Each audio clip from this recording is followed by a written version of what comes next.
Shabbat Shalom, my beautiful brothers and sisters in Yahuwah Elohim, and welcome to our Shabbat Bible study. How's everybody's week? Everybody have a good week? That's good. I'm glad. Well, welcome in, everybody. Tonight we will be studying Shemu'el Aleph, chapters 13, 14, and 15. So go ahead and grab your Bibles and get comfy, grab something to drink. I really ask that you read along with me so that you see it as well as hear it. Okay? Alright, gang. Well, here we are. It's Shabbat. Time to rest. Time to rest and study Yah's Word and pray and praise our Elohim, Yahuwah. Praise Yah. Okay, gang. Y'all comfy? Let's go ahead and get started. I'm going to grab a drink of water real quick and we'll get going. If I can keep from dropping it.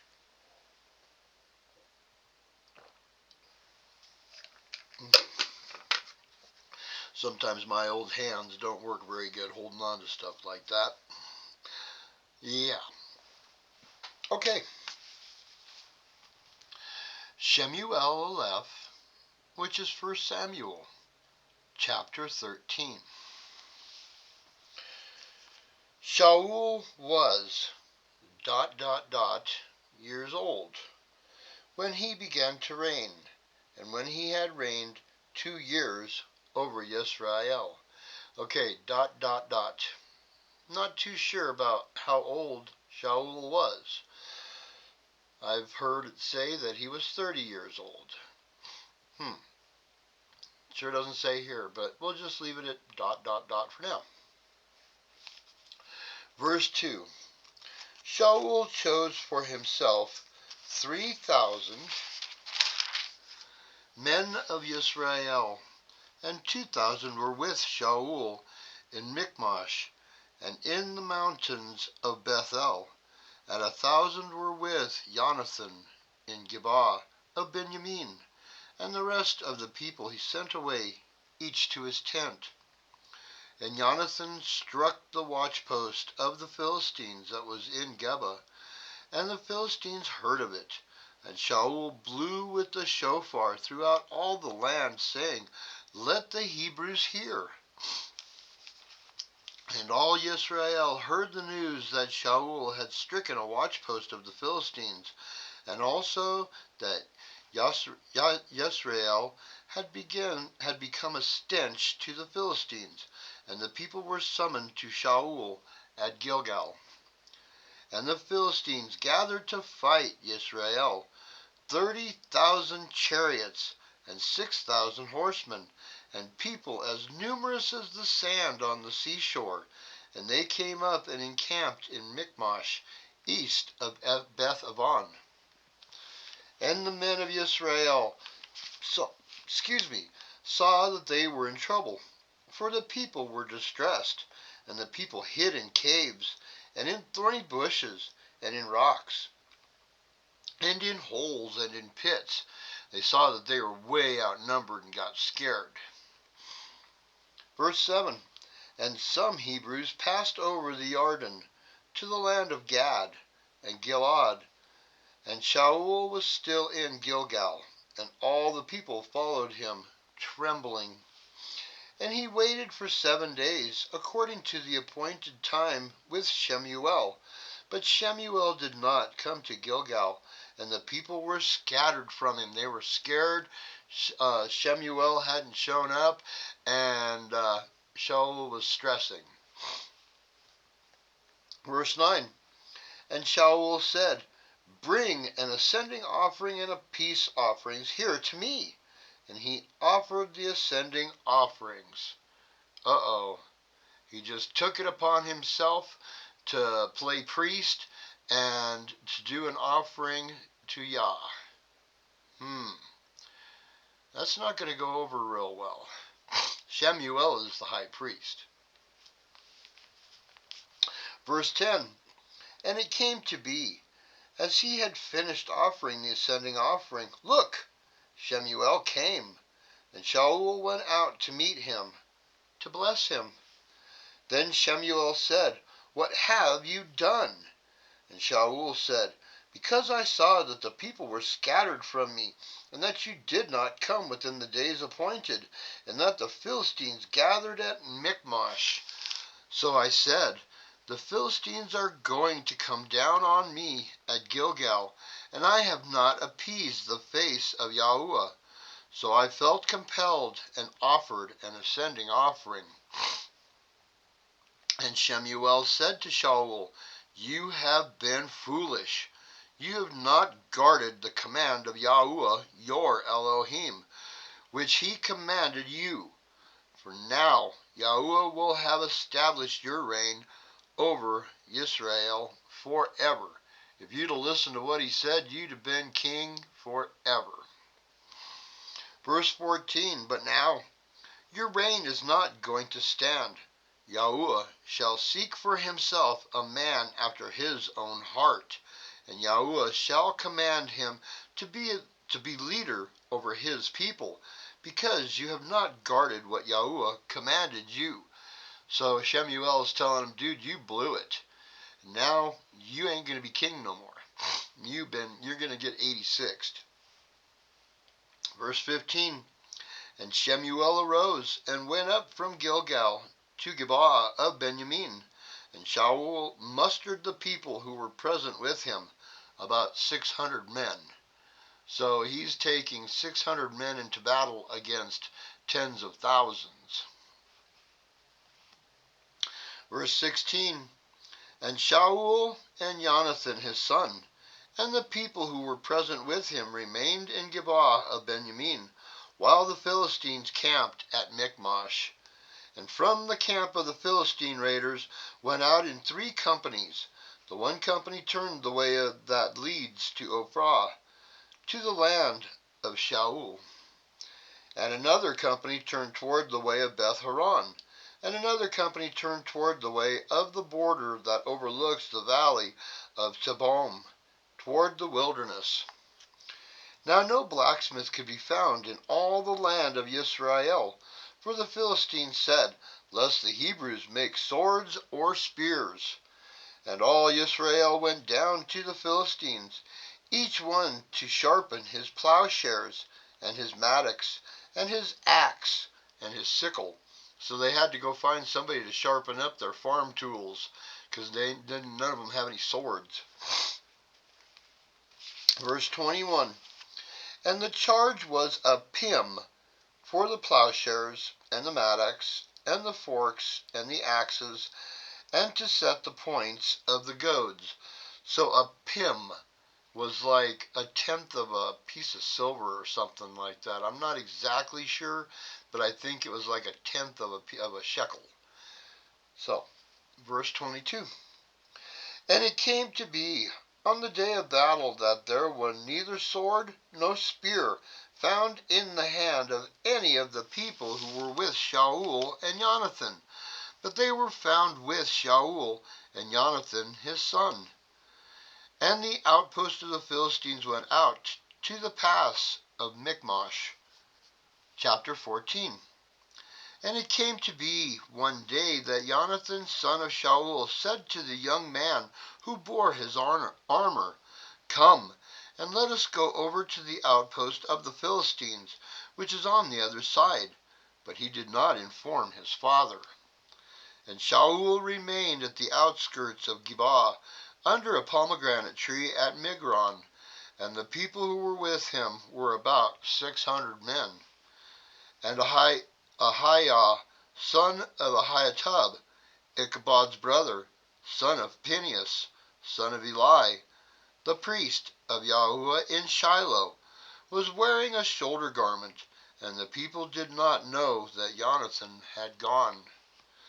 And between the passes by which Jonathan sought to go over to the outpost of the Philistines, there was an edge of a rock on one side, and an edge of a rock on the other side, and the name of one was Butsetz, and the name of the other Sinai. The one edge was on the north opposite Michmash, and the other on the south opposite Gibeah. And Jonathan said to the young man who bore his armor, Come, and let us go over to the outpost of these uncircumcised. If so be, Yahuwah does work for us. For there is no hindrance for Yahuwah to save by many or by few. And his armor-bearer said to him, Do all that is in your heart. Incline yourself. See, I am with you according to your heart.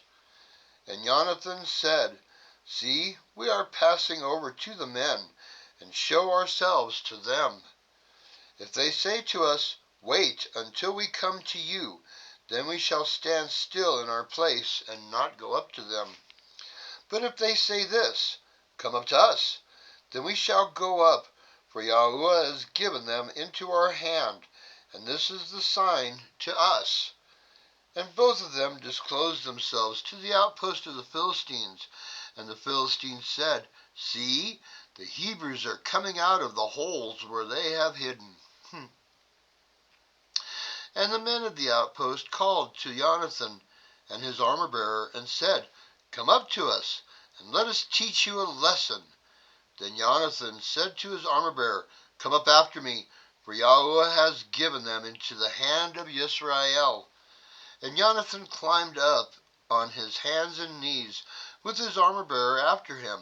And they fell before Jonathan, and his armor-bearer was putting them to death behind him.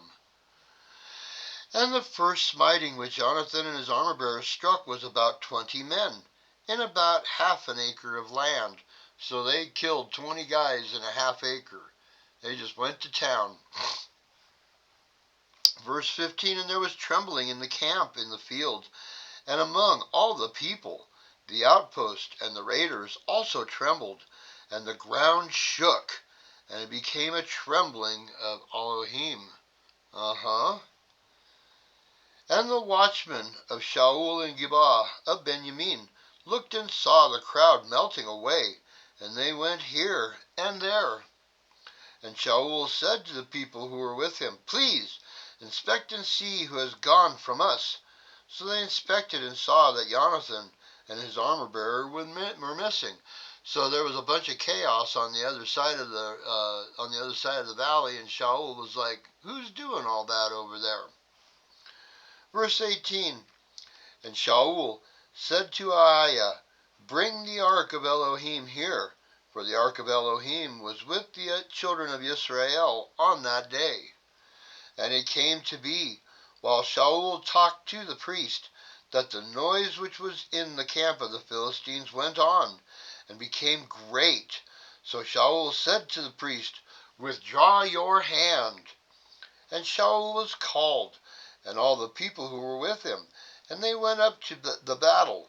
And see, every man's sword was against his neighbor, a very great confusion. And the Hebrews who were with the Philistines before that time, who went up with them into the camp, turned round, they too, to be with Yisrael, who were with Shaul and Jonathan.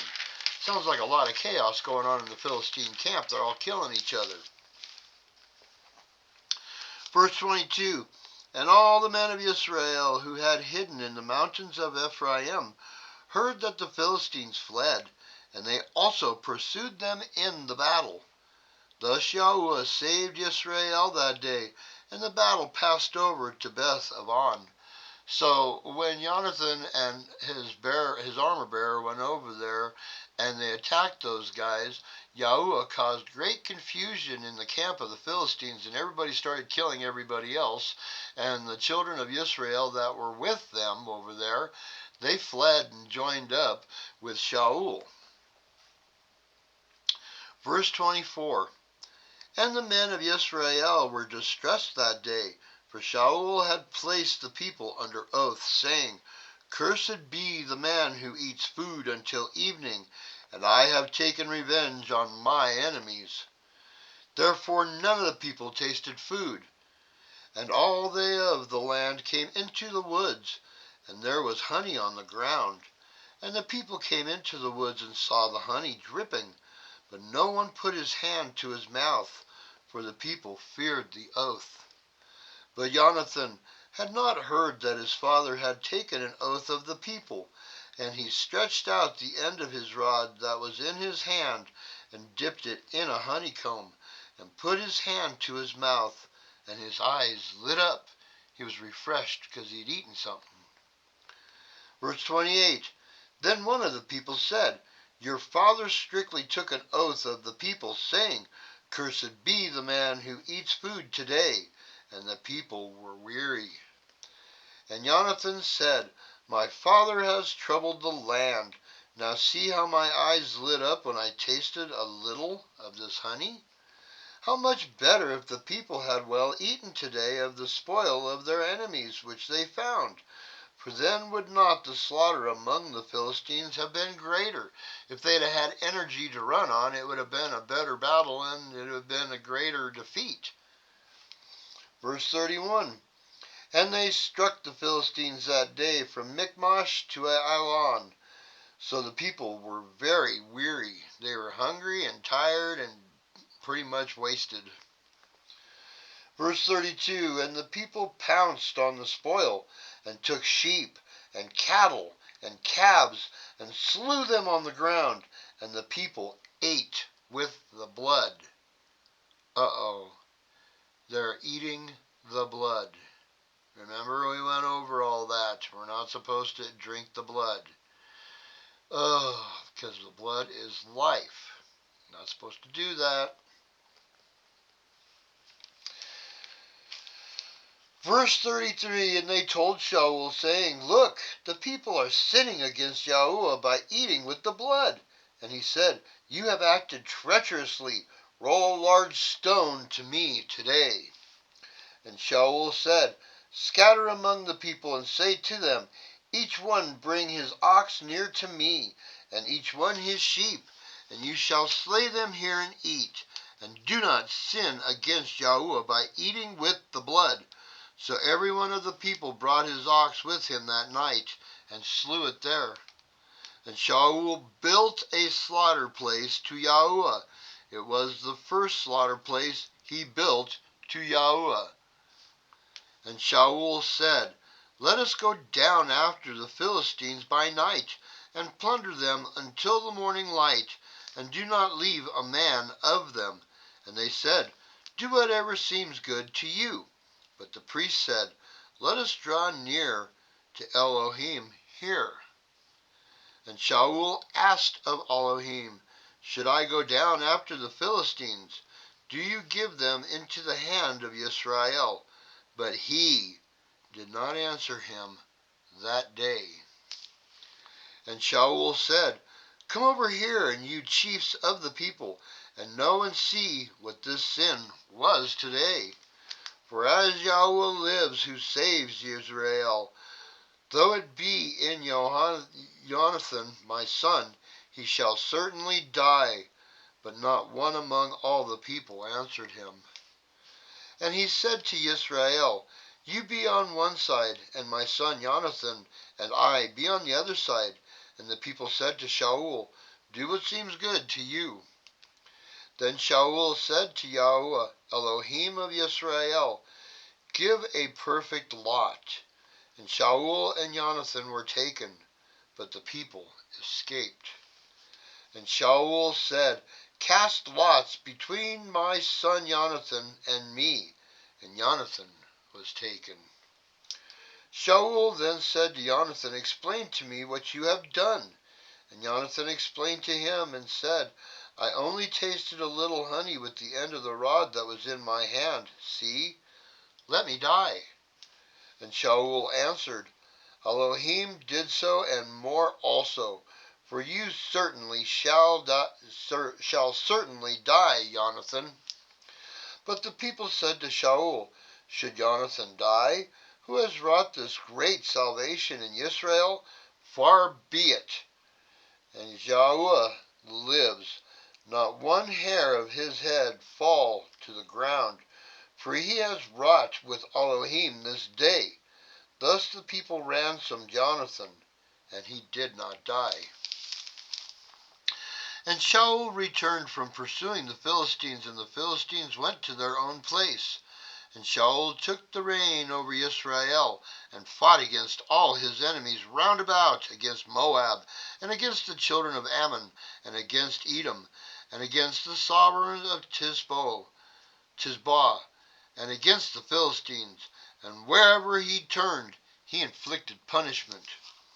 And he gathered an army, and struck the Amalekites, and delivered Israel from the hand of those who plundered them. And the sons of Shaul were Jonathan, and Yishvi, and Melchishua. And the names of his 2 daughters were these: the name of the firstborn, Merab, and the name of the younger, Michal. And the name of Shaul's wife was Ahinoam, the daughter of Ahimaaz. And the name of the commander of his army was Abner, son of Ner, uncle of Shaul. And Kish was the father of Shaul, and Ner, the father of Abner, was the son of Abiel. And there was tough fighting against the Philistines all the days of Shaul. And when Shaul saw any mighty man or any brave man, he took him for himself. Chapter 15. And Shemu'el said to Shaul, Yahuwah sent me to anoint you sovereign over his people, over Israel. And now, listen to the voice of the words of Yahuwah. Excuse me. Verse 2. Thus said Yahuwah of hosts. Oh boy, the army, the general of the army, Yahuwah of hosts. I shall punish Amalek for what he did to Israel, how he set himself against him on the way when he came up from Mitzrayim. All right, remember back when they were coming out of Mitzrayim what Amalek did because of Balaam of Balak. Remember? Instead of cursing them, he had them get close to the camp so that they could seduce the children of Israel and mix the blood. So now Yahuwah's coming to take some revenge on them. Verse 3. Now go, and you shall strike Amalek, and put him under the ban all that he has, and you shall not spare them, and put to death from man to woman, from infant to nursing child, from ox to sheep, from camel to donkey. Schwack 'em all. Everything. Destroy it all. Verse 4. Then Shaul summoned the people and mustered them in Telaim, 200,000 foot soldiers, and 10,000 men of Yehudah. And Shaul came to a city of Amalek, and lay in wait in the wadi. And Shaul said to the Canaanites, Go, turn aside, come down from among the Amalekites, lest I destroy you with them. For you did show loving commitment to all the children of Israel when they came up out of Mitzrayim. So the Canaanites turned aside from the midst of the Amalekites. And Shaul struck the Amalekites from Havilah all the way to Shur, which is before Mitzrayim. And he caught Agag, sovereign of the Amalekites, alive, the king of the Amalekites, and put under the ban all the people with the edge of the sword. But Shaul and the people spared Agag, and the best of the sheep, and the cattle, and the fatlings, and the lambs, and all that was good, and would not put them under the ban, but all goods despised and worthless, that they put under the ban. And the word of Yahuwah came to Shemuel, saying, I am grieved that I have set up Shaul as sovereign, for he has turned back from following me, and has not performed my words. And it displeased Shemuel, and he cried to Yahuwah all that night. So Yah is not pleased that Shaul didn't do what he told him to do. They saved out the animals, and they did not kill Agag. Verse 12. And Shemuel rose early in the morning to meet Shaul, and it was told to Shemuel, saying, Shaul went to Carmel, and see, he set up a monument for himself, then turned and passed over, and went down to Gilgal. And Shemuel came to Shaul, and Shaul said to him, Blessed are you of Yahuwah. I have performed the word of Yahuwah. But Shemuel said, What then is this bleating of the sheep in my ears, and the lowing of the cattle, which I hear? I hear that there are sheep and cattle. Where'd they come from? And Shaul said, verse 15, And Shaul said, They have brought them from Amalek, because the people spared the best of the sheep and the cattle to slaughter to Yahuwah, your Elohim, and the rest we have put under the ban. So now, Shaul is blowing smoke, trying to make excuses for himself, saying it was the people's choice to do all this when the people said, hey, whatever you want to do, we'll go ahead and follow you into battle. We'll do what you want. So now Shaul is putting the blame on the people. And not only that, but he says, to your Elohim. So he's not even claiming Yah as being his Elohim. That's interesting. Verse 16, And Shemuel said to Shaul, Wait, and let me declare to you what Yahuwah said to me last night. And he said to him, Speak. And Shemuel said, Though you were little in your own eyes, you were not head of the tribes of Israel. And did not Yahuwah anoint you sovereign over Israel? And Yahuwah sent you on the way, and said, Go, and you shall put under the ban the sinners, the Amalekites, and fight against them until they are consumed, everything destroyed. Verse 19, And why did you not obey the voice of Yahuwah, but swooped down on the spoil, and did evil in the eyes of Yahuwah? And Shaul said to Shemuel, I did obey the voice of Yahuwah, and I went on the way on which Yahuwah sent me, and I brought back Agag, sovereign of Amalek, and I put Amalek under the ban.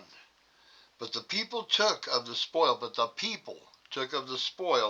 of the sheep and cattle, the best of that which should have been put under the ban, so to slaughter to Yahuwah, your Elohim, in Gilgal. So there again, he's saying your Elohim. He's not declaring Elohim to be his Elohim.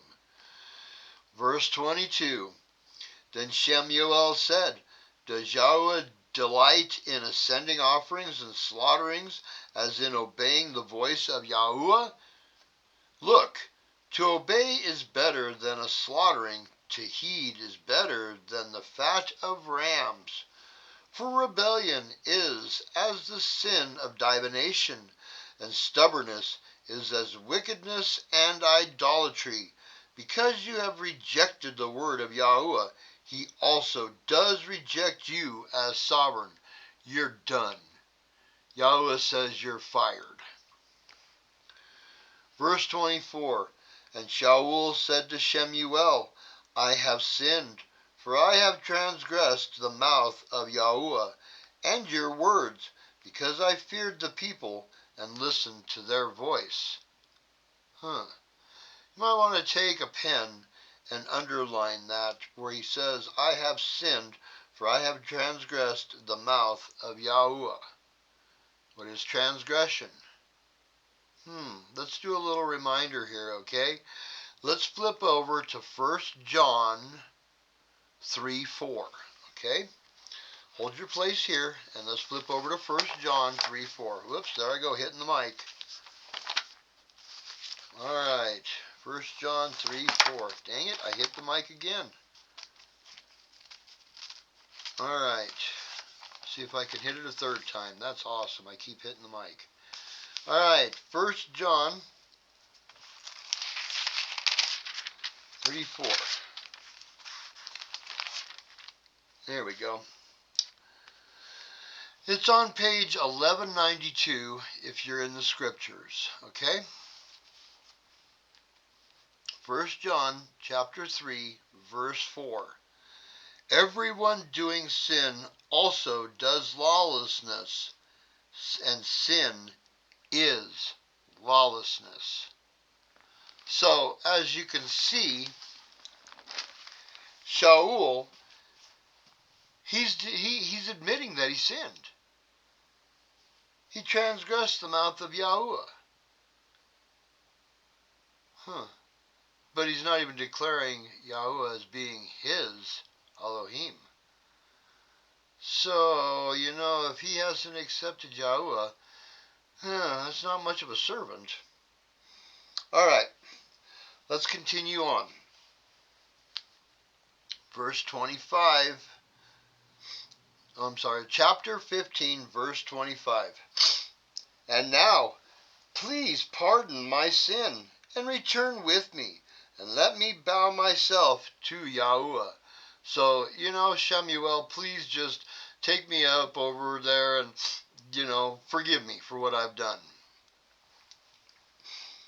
Verse 26, But Shemuel said to Shaul, I do not return with you, for you have rejected the word of Yahuwah, and Yahuwah does reject you from being sovereign over Israel. Sorry, but, I'm not going to take care of this for you. You didn't do what you were told, and now you're fired. Yahuwah is firing you. You're done. Verse 27.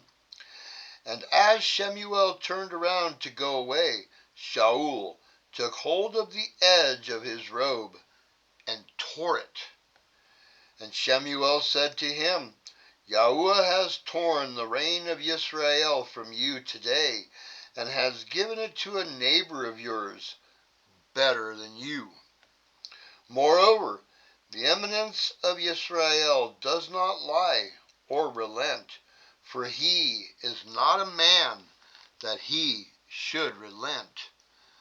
Then he said, I have sinned, but esteem me now, please, before the elders of my people and before Israel, and return with me, and I shall bow myself to Yahuwah, your Elohim. So he's begging to just, take me up in front of the people, and I'll throw my guts out there for you, and I'll say I'm sorry, and then you can esteem me and forgive me in front of all the people so that they continue to follow me. I shall bow myself to Yahuwah, your Elohim. Okay, that's 3 times that he's denied Yah. Verse 31, And Shemuel turned back after Shaul, and Shaul bowed himself to Yahuwah. And Shemuel said, Bring Agag, sovereign of the Amalekites, here to me. So Agag came to him delightedly. And Agag said, Truly the bitterness of death has turned aside. So Agag thinks that he's getting away scot-free. Verse 33, And Shemuel said, As your sword bereaved women, let your mother be bereaved among women too. Shemuel then hewed Agag to pieces before Yahuwah in Gilgal. So he didn't just run him through or just cut off his head. He cut him into pieces. This is how it's supposed to be done. Chop, chop, chop, chop, chop, chop, chop, chop, chop. This is what Yahuwah told you to do. Wow. Verse 34, And Shemuel went to Ramah, while Shaul went up to his house in Gibeah of Shaul. And Shemuel did not see Shaul again until the day of his death, for Shemuel mourned for Shaul, and Yahuwah was grieved that he had made Shaul to reign over Israel. So that's interesting. That shows compassion that Yahuwah was grieved. He was upset. He was saddened by the fact that he had made Shaul the king over his people. It shows that Yahuwah is moved by his children. He's compassionate for his children. A loving father.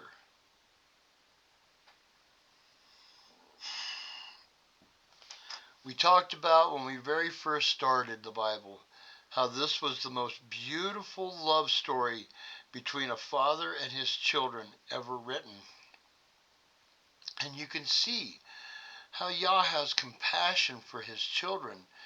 And he's just heartbroken that he picked this guy to be their king and he failed so miserably. It's very sad, isn't it?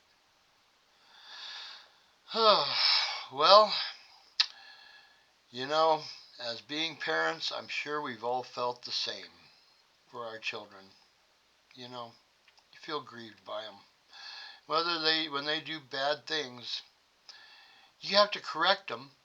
You got to straighten them out, but you grieve for them. Understandable. Well, gang, that's all I've got for tonight. That's it for our Shabbat Bible study. I hope you all got something out of this, and I hope you're all gaining knowledge and wisdom of Yahuwah, our Father. That's what we need. We need to learn as much as we can about our Father Yahuwah, so that way we can be better servants, better children to our Father. See how it works? Yeah. We want to be the best. We want to be good kids. We want to be the best for our Father. We don't want to disappoint our Father and have him grieve over us. We just want to do what we're told. Be the best servants to Yahuwah that we possibly can and do his will. And what's his will? To follow his law, to follow Torah, to do what we're told, to do what his will be, whatever it is. His will is what we need to do. That includes teaching our children. That includes giving thanks and praise every day. Praise Yah for everything in your life. Praise Yah for your children and teach them. Help them. Help them to understand this society that we live in is so wicked and so evil, and impresses upon our children all of the wickedness of the nations. All their nastiness, their abominations. And our children pick up on them and then start doing all of that stuff. Especially if we're celebrating pagan holidays. Ooftah.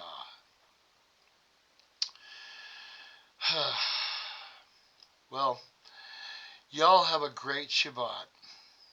Please teach your children. Help them to understand. Help them to know the Father and know his will. Y'all have a great day. And we will see you in our midweek Bible study. Okay? All right. Y'all take care, and we'll see you then.